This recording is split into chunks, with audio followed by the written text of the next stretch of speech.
Bueno, muy buenas noches, queridos hermanos. Siendo las 9, tengo las 9 en punto, parece. Sí, falta un minuto para las 9. Bueno, hago oración al Señor para que todos estemos esperando lo que nos dice nuestro Dios, nuestra guía. Seguimos viendo, ojalá lo veamos con mucha claridad, a dónde está fijado el amor de Dios, hasta qué punto nosotros no estamos comprometidos con ese amor. Eh, Porque hay una razón de Dios en habernos regalado a ese Cristo y hay una relación de nosotros con Cristo.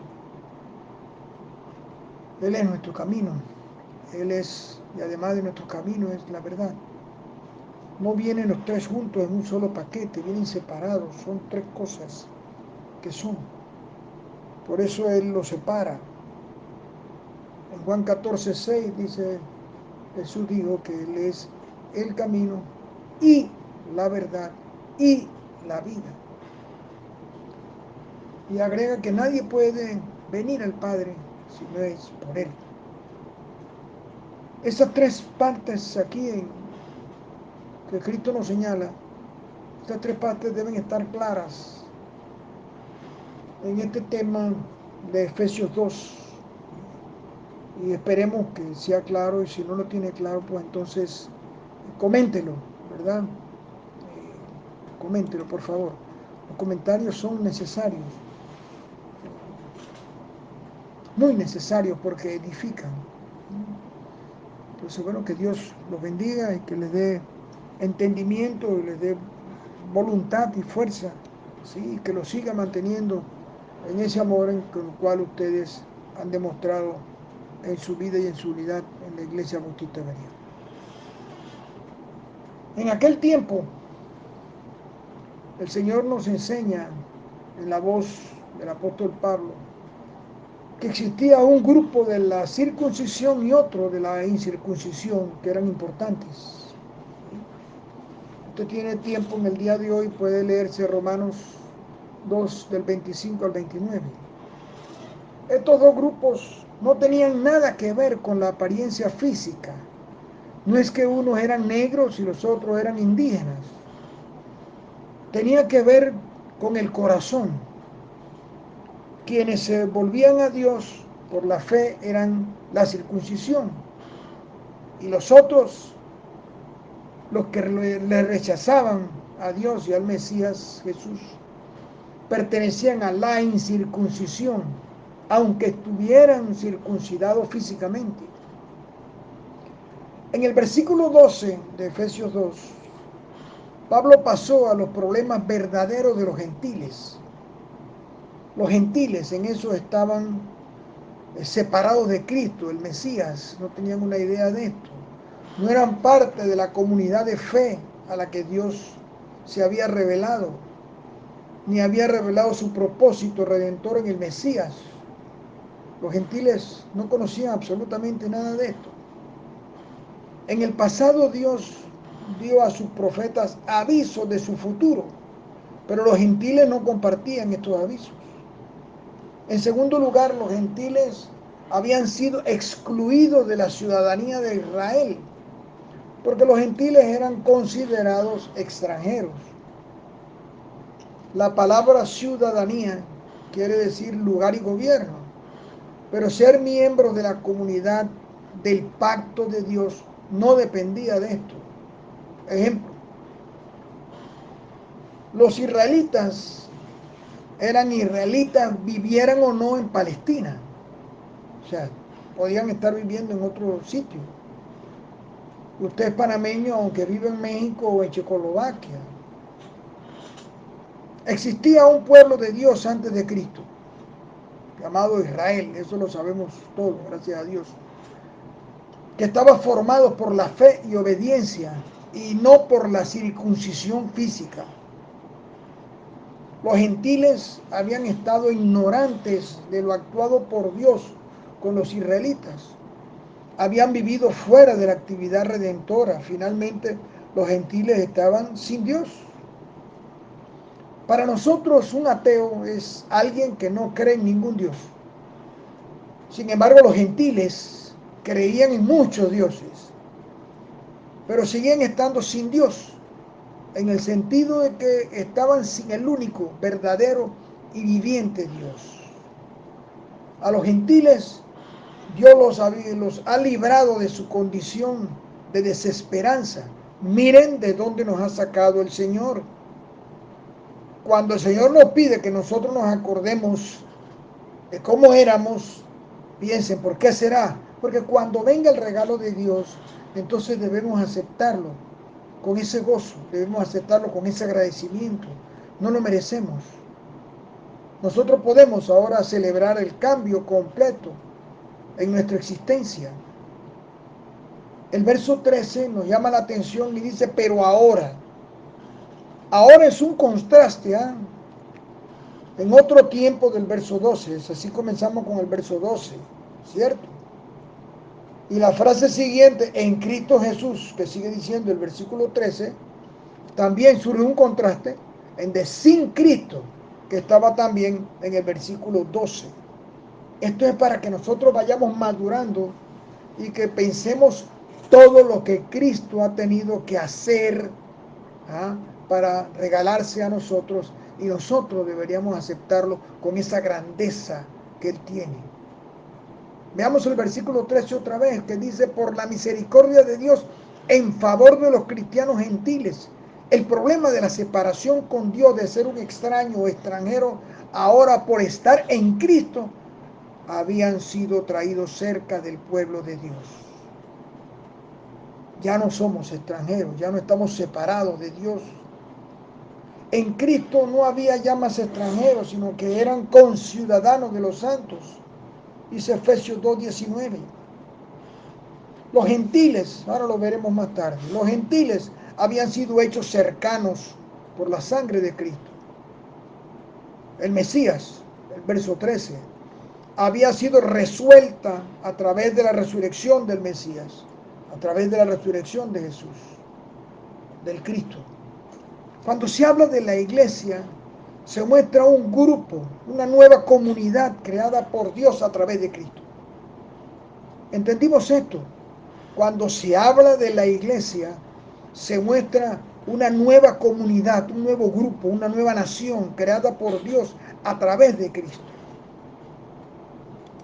En esta comunidad o grupo, las antiguas divisiones habían sido acabadas, borradas, y las metas de la unidad de Dios habían sido logradas. Gloria a Dios. El versículo 14, aquí Dios no pregunta. Él afirma el oficio de Cristo como sacerdote y rey cuando dice, porque Él es nuestra paz. Él mismo, su persona, es nuestra paz. Esta paz no es solamente un sentir de quietud, de calma. No. Esto no es, como dicen los morfinómanos, ¿no?, la paz que produce la hierba. Aquí paz dice, aquí paz enseña, describe, habla de una existencia de seguridad y bienestar que Dios produce. Es el equivalente de salvación. Esta paz tiene el significado de la nueva relación que los cristianos tienen entre sí. Una nueva relación del cristiano con Dios es una relación de paz. Una relación personal con Dios es también una correcta relación con los demás. En Gálatas 2:16 nos enseña, sabiendo que el hombre no es justificado por las obras de la ley, sino por la fe de Jesucristo. Nosotros también hemos creído en Jesucristo para ser justificados por la fe de Cristo y no por las obras de la ley. Por cuanto por las obras de la ley nadie será justificado, pero sí por la fe en Cristo. Ahora sabemos Ahora apliquemos eso que sabemos. La paz se encuentra en la persona de Cristo. ¿Qué puede dividir a la iglesia o a la familia o a los pueblos? Hágase esa pregunta. Estar sin el verdadero Dios que nos redimió de las tinieblas. Eso divide. De la vanidad del mundo, de mirar con desprecio a otros, sea por raza, por color o nacionalidad, o por la condición de quien tenga más dinero. Eso nos divide. Hermano, esa pared llamada la pared intermedia de separación entre judíos y gentiles fue eliminada. El verso 15 dice, matando las enemistades, las enemistades y la ley de los mandamientos expresados en las ordenanzas.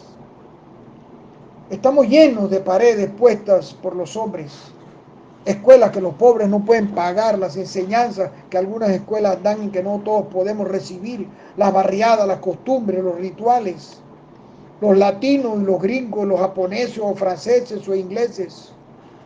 Cuando Dios rasga ese velo en el santuario que demostraba la distancia entre el hombre y Dios, desde ese momento, con la muerte de Cristo, su resurrección, el hombre tiene acceso directo a Dios a través de Jesucristo. Lo maravilloso del Evangelio, hermano mío, es que destruye el odio y pone el amor, pone la comprensión, pone la unidad en su lugar. No olviden lo importante que es la relación, no las leyes y ordenanzas, que hay que cumplirlas, sí, pero lo importante es qué grandeza del amor de Dios que en su propósito nos regaló a Cristo para crear en sí mismo, en el mismo Cristo, de los dos, un nuevo hombre. Grandioso esto. Presten atención. El verbo es crear y no hacer. Es nuevo. La iglesia, pues, es el nuevo hombre, es la nueva raza, el nuevo pueblo de Dios, porque todos vosotros sois uno en Cristo Jesús. Gálatas 3:28. La raza humana destruida por el pecado original renacía en Cristo Jesús para dar comienzo a una nueva creación, a una nueva era. La última ha comenzado. Otra vez recordemos que el poder de Dios es mayor que el poder del mal. En el versículo 16 nos gozamos del Cristo que nos reconcilió con Dios, claro. La reconciliación de los gentiles y de judíos con Dios ocurre en un solo cuerpo, la iglesia como cuerpo de Cristo. Ahora no solamente es que yo estoy reconciliado con Jesucristo y por estar reconciliado con Jesucristo estoy reconciliado con Dios, sino que también estoy reconciliado con todo lo que Cristo pone en la iglesia. El versículo 17 nos habla del trabajo del ministerio público de Jesús el Mesías. Porque nos dice que Cristo, además de la paz o salvación de Dios, Él es el instrumento por medio del cual la paz llegó a ser una realidad. Leamos el verso 18. Por medio de Él, ambos, judíos y gentiles, los unos y los otros, tenemos entradas por un mismo espíritu al Padre. Amén. Aquí en el verso 18, la función del sacerdote había llegado a ser innecesaria por el cumplimiento y el papel sacerdotal definitivo de Cristo. Por medio de Él, ahora todos pueden aproximarse a Dios. Todos los creyentes van más allá del velo por medio de Cristo. La adoración a Dios es inmediata, es directa, es personal. El nuevo templo de Dios que se describe en los versos 19 al 22. Ahora nos dan pensamientos adicionales sobre el significado de la iglesia. Ahora nos habla el verso 19 de extranjero y advenedizo, dos grupos ajenos en Israel. El primero era usado por aquellos que se establecían y levantaban su hogar en el territorio israelita. No existe cosa tal como extranjero. Todos los creyentes gentiles son conciudadanos de los santos y miembros de la familia de Dios. Todos los creyentes son hermanos, hermano mío, pertenecientes a una familia cuya cabeza es Jesucristo. La iglesia está edificada sobre el fundamento de los apóstoles y profetas, dice el versículo 20. Los apóstoles, aquellos que hablan lo que vivieron, aquellos que hablan lo que vieron y supieron como testigos vivientes hasta la resurrección de Cristo. Sin estos testimonios la iglesia no habría llegado a existir. Profetas, aquellos predicadores cristianos, los profetas eran aquellos que proclamaban la palabra de Dios en las iglesias. Por medio de ellos, Dios revelaba y revela todavía su voluntad a la iglesia. Jesucristo es el fundamento de la iglesia, dice 1 Corintios 3:11, porque nadie puede poner otro fundamento que el que está puesto, el cual es Jesucristo. Dios lo puso. En Efesios 2:20 dice, edificado sobre el fundamento de los apóstoles y profetas, siendo la principal piedra de ángulo Jesucristo mismo. Este fundamento que es Cristo, irreemplazable, es también un fundamento de unidad. Principal piedra de ángulo es la clave. Mantiene todo el edificio en su lugar. Evita que se caiga. Gracias a él todo se mantiene en integridad. En el versículo 21 está claro que el tipo de edificio estará bien coordinado. Primer punto. Sin desorden. En santidad para agradarlo. Cuyo propósito es ir creciendo para ser un templo santo en el Señor. Si sabemos que somos templo de Dios, entonces hablamos que Jesucristo es nuestra cabeza y nosotros como templo somos morada del Espíritu Santo. ¿Quiere verlo? Búsquese 1 Corintios 3:16. Ustedes se lo saben de memoria. ¿No sabéis que soy templo de Dios y que el Espíritu de Dios mora en nosotros? Si hablamos de la iglesia como templo del Señor, entonces igualmente Cristo es la cabeza de su iglesia. En el versículo 22 dice, el Espíritu Santo es de Dios presente en su pueblo. La presencia del Espíritu Santo es la señal de que la iglesia es realmente la iglesia. La iglesia no puede existir al margen del Espíritu Santo. Los creyentes son edificados juntos para ser morada del Espíritu Santo. El proceso de construcción está en desarrollo. El proceso envuelve a todos los creyentes. No hay nada de una religión privada o un crecimiento cristiano privado. Todo crecimiento cristiano tiene lugar en la hermandad de la iglesia. Una tendencia permanente de la sociedad actual es la de despreciar a la iglesia. Algo de este menosprecio refleja un disgusto por cualquier tipo de organización, como si la organización pudiera ser evitada en la sociedad humana. Esta tendencia también enseña una interpretación íntima, personal de la religión. Algunas personas dicen, puedo adorar a Dios igual o mejor yo solo. No necesito iglesia. Pero tal actitud está completamente opuesta al criterio expresado de Efesios 2, de los versículos 11 al 22, que ya estamos por terminar. De la misma manera se puede decir que un montón de piedras tiradas en el suelo no necesitan las unas de las otras para hacer un edificio.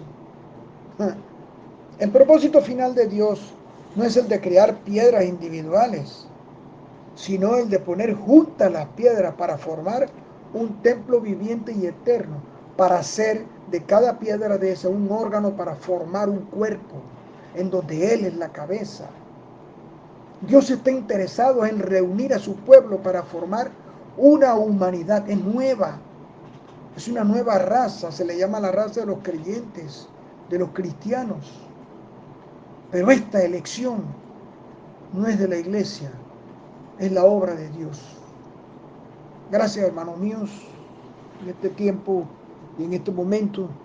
Espero que esto no solamente sea considerado como un mensaje más, sino que además hay muchísimas cosas antes de pasar a Efesios 3.